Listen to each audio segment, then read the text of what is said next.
दोस्तों एक बार फिर से आप सभी का मुकेश हेल्प में स्वागत है। आज की वीडियो में मैं आपको उज्जैन महाकाल और ओमकारेश्वर ज्योतिर्लिंग की यात्रा के बारे में जानकारी देंगे। ये दो प्रमुख ज्योतिर्लिंग हैं जिनके बीच में जो दूरी है वो लगभग 150 किलोमीटर के आसपास है। बहुत सारे लोग ऐसे हैं जो कि उज्जैन महाकाल भी दर्शन करने जाते हैं और उसके साथ साथ ओमकारेश्वर ज्योतिर्लिंग में भी दर्शन करने जाते हैं। तो आज की इस वीडियो में हम दोनों यात्राओं को एक ही वीडियो के माध्यम से बताएंगे कि कैसे आप दोनों ज्योतिर्लिंग में आसानी से दर्शन कर सकते हैं, कितना समय लगेगा, कैसे आपको यात्रा करना चाहिए, कहां पर रुकना चाहिए और उज्जैन महाकाल के आसपास कौन कौन से फेमस मंदिर है जहां पर आपको दर्शन करना चाहिए और ओमकारेश्वर ज्योतिर्लिंग के पास में कौन कौन से प्रसिद्ध मंदिर है जहां पर आपको दर्शन करना चाहिए। ये वीडियो एक कंप्लीट ब्लॉग होगा उज्जैन और ओमकारेश्वर ज्योतिर्लिंग के दर्शन करने के लिए और बहुत ही खास ये वीडियो हमने बनाई है, तो वीडियो को शेयर कर देना और अगर आप ऐसे ही लगातार वीडियो देखना चाहते हैं तो चैनल को सब्सक्राइब जरूर कर लें ताकि लगातार ऐसे ही जानकारी आपको मिलती रहे। तो सबसे पहले हम बात करते हैं कि उज्जैन कैसे पहुंचना है। दोस्तों उज्जैन तक पहुंचना काफी आसान है क्योंकि ट्रेन के माध्यम से, बस के माध्यम से या फ्लाइट के माध्यम से भी आप उज्जैन तक आसानी से पहुंच सकते हैं। उज्जैन जो रेलवे स्टेशन है ना, यहाँ पर बहुत सारी ट्रेनें जाती हैं जहाँ पर आप डायरेक्ट उज्जैन रेलवे स्टेशन पहुंच सकते हैं और उज्जैन जो रेलवे स्टेशन है वहाँ से जो उज्जैन महाकाल का मंदिर है वो मात्र 2 से 3 किलोमीटर के आसपास है। तो आप ट्रेन के माध्यम से जा सकते हैं। दिल्ली से बहुत सारी ट्रेनें जाती हैं, बाकी जो शहर हैं वहां से भी काफी ज्यादा ट्रेनें जाती हैं। अगर आपके शहर से ट्रेनें नहीं जाती हैं डायरेक्ट उज्जैन तक तो आपको इंदौर तक के लिए ट्रेन मिल जाएगी और नहीं तो आप इंदौर तक आसानी से बस के माध्यम से जा सकते हैं। और अब तो बहुत सारे शहर से डायरेक्ट उज्जैन के लिए बसें चलती हैं, तो आप बसों के बारे में भी अच्छे से जानकारी करके उज्जैन पहुंच सकते हैं। अगर आप फ्लाइट के माध्यम से जाना चाहते हैं तो उज्जैन के जो नजदीक सबसे एयरपोर्ट है वो है देवी अहिल्याबाई होलकर इंटरनेशनल ये एयरपोर्ट है, जहां पर बहुत सारी फ्लाइटें जाती हैं, चाहे वो दिल्ली से हो, कोलकाता से हो, बेंगलोर से हो, चेन्नई से हो या बहुत सारे शहरों से आसानी से आपको इंदौर के लिए फ्लाइट मिल जाएगी। तो आप फ्लाइट के माध्यम से भी इंदौर पहुंच सकते हैं और इंदौर से उज्जैन की दूरी है वो लगभग 55 किलोमीटर की है, लगभग 1.5 घंटे लगते हैं। आप बाई कार या बाई बस भी उज्जैन पहुंच सकते हैं। अब बात करते हैं कि उज्जैन आप पहुंच गए हैं, आपको कहां पर रुकना है। देखिए उज्जैन महाकाल मंदिर के पास आपको बहुत सारे ऐसे होटल देखने को मिल जाएंगे जहां पर आपको अच्छे रूम मिल जाएंगे और उन होटलों से जो उज्जैन महाकाल मंदिर है उसमें आप पैदल आसानी से जा सकते हैं। तो मैं जिस होटल में रुका था वहाँ के बारे में आपको जानकारी दे देते हैं। ये होटल महालोक है। यहाँ पर मैं जब उज्जैन की यात्रा पर था मैं यहीं पर रुका था, तो यहाँ का नंबर भी मैं आपको मेंशन कर देता हूँ, आप कॉल करके इंक्वायरी कर सकते हैं और यहाँ से आप आसानी से उज्जैन महाकाल मंदिर में पैदल जा सकते हैं, दर्शन कर सकते हैं। उज्जैन पहुँचने के बाद अब आपके मन में सवाल आता है कि उज्जैन पहुँचने के बाद हम कहाँ कहाँ पर दर्शन करें। तो देखिए पहले आपकी प्रायोरिटी होनी चाहिए कि आप उज्जैन महाकाल मंदिर में अच्छे से दर्शन कर लें। अगर आप वहाँ पर होने वाले आरती में भाग लेना चाहते हैं तो आप आरती में भी शामिल हो सकते हैं। अगर आप शीघ्र दर्शन करना चाहते हैं तो 200 रुपये का शीघ्र टोकन होता है जिसको आप आसानी से लेकर शीघ्र दर्शन कर सकते हैं। अगर आप भस्म आरती में भाग लेना चाहते हैं तो उसकी बुकिंग जो है एडवांस में आपको करनी होती है। अगर आप वहां जाकर भी बुकिंग कराना चाहते हैं तो उसके लिए आपको रात में 10-11 बजे लग जाना होगा और फिर सुबह जाके 3-4 बजे भस्म आरती होती है। तो अगर आप रात में 10-11 बजे लगेंगे तो वहां से भी चांसेस होता है कि आपको टिकट मिल जाए, तो आप भस्म आरती में भी शामिल हो सकते हैं क्योंकि कुछ टिकट जो है वहां जाने के बाद भी मिल जाती हैं, बाकी बहुत सारी टिकट जो है वो ऑनलाइन ही बुकिंग होती है। दर्शन करने के लिए ना 1 नंबर जो गेट है ना उससे अगर आप एंट्री करके जाएंगे तो 1 नंबर में भीड़ कम होती है और ये वाला जो गेट है ये लोकल ज्यादातर लोग इसी रास्ते से आते हैं, तो आप इसी रास्ते से जा सकते हैं और जैसे ही आप एंट्री करेंगे ना तो वहां पर आपको शीघ्र दर्शन का टोकन भी मिल जाएगा, शू रैक वगैरह सारा आपको शू स्टैंड मिल जाएगा, तो वहीं से आप डायरेक्ट जाकर दर्शन कर सकते हैं। बाकी बहुत सारे गेट हैं, आप किसी भी गेट से जा सकते हैं, लेकिन बाकी गेट में श्रद्धालुओं की संख्या ज्यादा रहती है। मंदिर के अंदर कैमरा अलाउ नहीं है तो ये बात आप ध्यान रखें। मोबाइल भी अलाउ नहीं होता। अगर बहुत कम भीड़ है तो कई बार कुछ चांसेस होते हैं कि आप मोबाइल लेकर अंदर चले जाएंगे, लेकिन अगर भीड़ होती है तो फिर कोई चांस नहीं होता है कि आप मोबाइल लेकर अंदर जा सकते हैं। मोबाइल भी आपको जमा करना होगा। उज्जैन महाकाल मंदिर में दर्शन करने के बाद पास में हरसिद्धि माता जी का मंदिर है और हरसिद्धि माता जी का एक शक्ति पीठ है और कॉरिडोर के पास में ही पड़ता है जो महाकालेश्वर कॉरिडोर है ना। तो कोशिश करें हरसिद्धि माता जी का मंदिर जब है वो रात के समय ही आप दर्शन करने जाएं। रात के समय जब आप कॉरिडोर के दृश्य देखने के लिए जाएंगे ना, तो उसी समय अगर आप हरसिद्धि माता मंदिर में जाएंगे तो आपको काफी अच्छा लगेगा। हरसिद्धि माता मंदिर जो है ना, वहाँ पर भी जो आरती होती है ना, बहुत ही खास और विशेष होती है। अगर वहाँ पर आरती में भाग लेना चाहते हैं तो आसानी से आप पहुंच सकते हैं। और हरसिद्धि माता बहुत ही फेमस और शक्तिपीठ है, तो शक्तिपीठ जितने होते हैं बहुत ही खास होते हैं, वहां भी दर्शन करना जरूरी होता है, तो आप वहां पर दर्शन कर लें।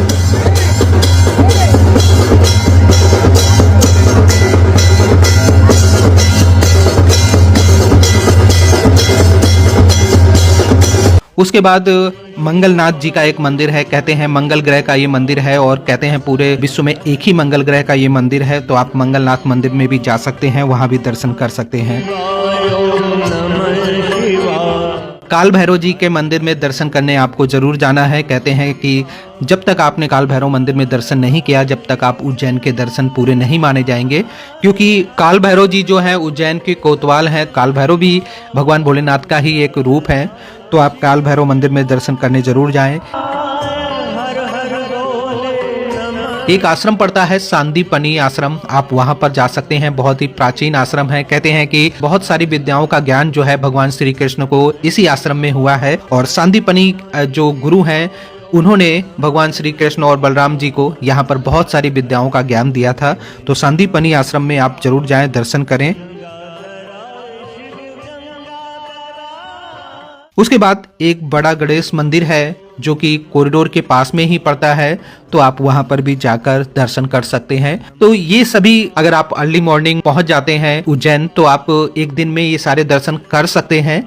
और अगर आप दोपहर तक पहुंचते हैं फिर तो आपको बाकी मंदिर आप पहले जाकर दर्शन कर लें और शाम के समय लगभग 8 बजे के आसपास उज्जैन महाकाल मंदिर में दर्शन करने के लिए जाएं। और ऐसे में आपको 2 दिन का समय लग सकता है, कम से कम ये मान के चले 1 दिन पूरा और 1 दिन आधा आपको उज्जैन के इन मंदिरों में दर्शन करने में समय लग जाता है। बाकी डिपेंड करता है कि आप कब गए हैं और श्रद्धालुओं की संख्या उस समय कितनी है। और जैसा कि आप जानते हैं कि न्यू ईयर के आसपास भी उज्जैन बहुत सारे श्रद्धालु जाते हैं, तो काफी ज्यादा भीड़ हो जाती है। लोगों को 3-3 घंटे 4-4 घंटे लाइन में भी कई बार लगना पड़ जाता है। लेकिन शाम का जो समय है, या तो आप उज्जैन महाकाल के दर्शन शाम के समय करें 8 बजे के आसपास, या तो आप फिर अर्ली मॉर्निंग करें, तब आप भीड़ से कुछ हद तक बच सकते हैं।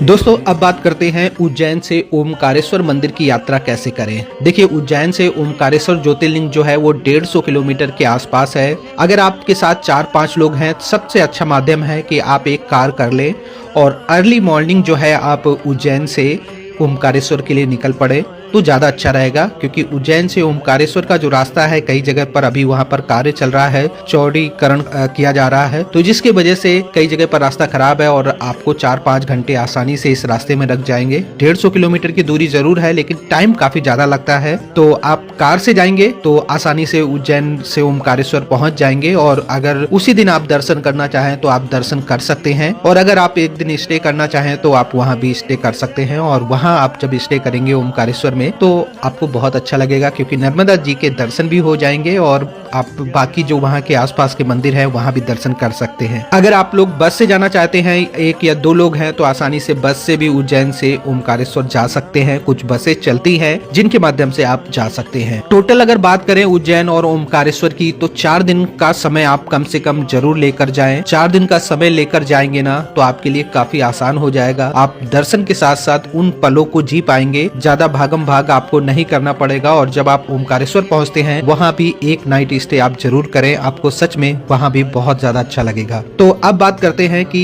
ओमकारेश्वर हम पहुंच गए तो ओमकारेश्वर में कहाँ रुके। देखिए ओमकारेश्वर में भी बहुत सारे होटल्स हैं जो आपको लो बजट में रूम प्रोवाइड कर देंगे। और जो होटल्स हैं, ज्यादातर होटल जो है वो ओमकारेश्वर मंदिर के पास में ही है। आप किसी भी होटल में रुकते हैं वहाँ आसपास, तो आप वहाँ से पैदल आसानी से जाकर दर्शन कर सकते हैं। बाकी ऑटो भी चलते रहते हैं लोकल में वहाँ पर, तो ऑटो के माध्यम से भी आप ओमकारेश्वर मंदिर के करीब पहुँच सकते हैं।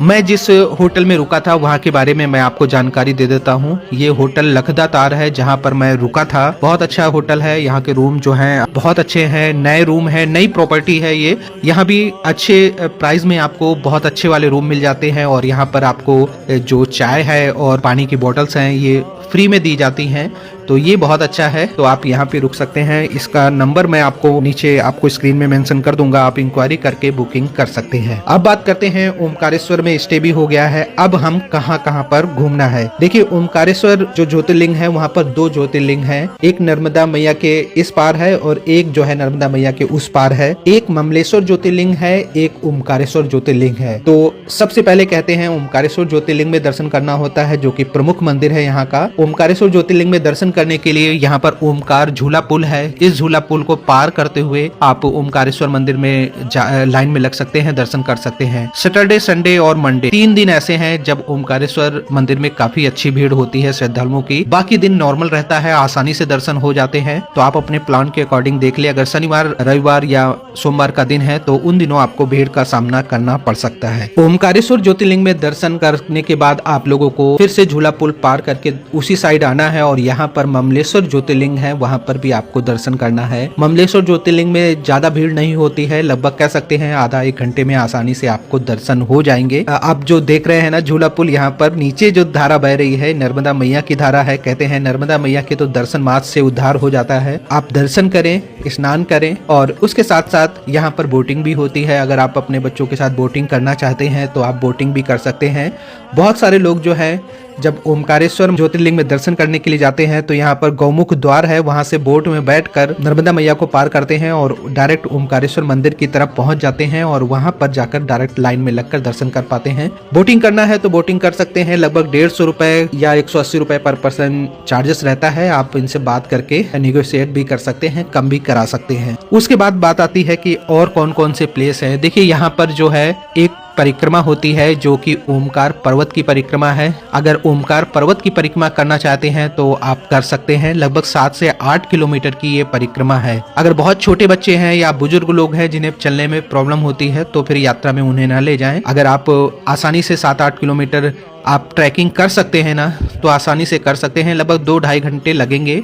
हमने ये परिक्रमा लगभग 1.5 घंटे के आसपास में कर ली थी। तो मंदिर है ना ये ओम के आकार के पर्वत पर स्थित है और यहाँ पर जो ये परिक्रमा होती है ओमकार पर्वत की, इसमें बहुत सारे प्राचीन ओमकारेश्वर के मंदिर आते हैं जिनके दर्शन करने से एक सकारात्मक ऊर्जा प्राप्त होती है। कहते हैं कि किसी भी मंदिर में जाएं और वहाँ की जब परिक्रमा करते हैं तो वहाँ की जो सकारात्मक ऊर्जा है उसको आप प्राप्त कर लेते हैं। और ये तो एक ज्योतिर्लिंग है और प्रमुख ज्योतिर्लिंग है और यहाँ पर जो ओमकार पर्वत है उसकी आप आसानी से परिक्रमा कर सकते हैं। तो टोटल बात करें 4 दिन का समय आपको जरूर लेकर जाना है, जिसमें उज्जैन महाकाल मंदिर और ओमकारेश्वर ज्योतिर्लिंग के दर्शन आपको आसानी से हो जाएंगे। अगर उससे कम समय ले जाएंगे 3 दिन में भी ये दोनों ज्योतिर्लिंग हो जाते हैं, लेकिन उस समय आपको भागम भाग करना पड़ेगा, लगातार आपको चलना होगा, यात्रा करनी होगी। तो 4 दिन का समय लेकर जाएंगे तो आप आराम से इन पलों को जी पाएंगे और दर्शन कर पाएंगे। दोस्तों वीडियो अच्छी लगी है तो लाइक करने के साथ शेयर जरूर करें ताकि सभी को इस प्लान के बारे में जानकारी मिल सके। कुछ जरूरी बातें हैं, अगर आप लोग ओमकारेश्वर ज्योतिर्लिंग में भी शीघ्र दर्शन करना चाहते हैं तो वहां पर 300 रुपए पर पर्सन एक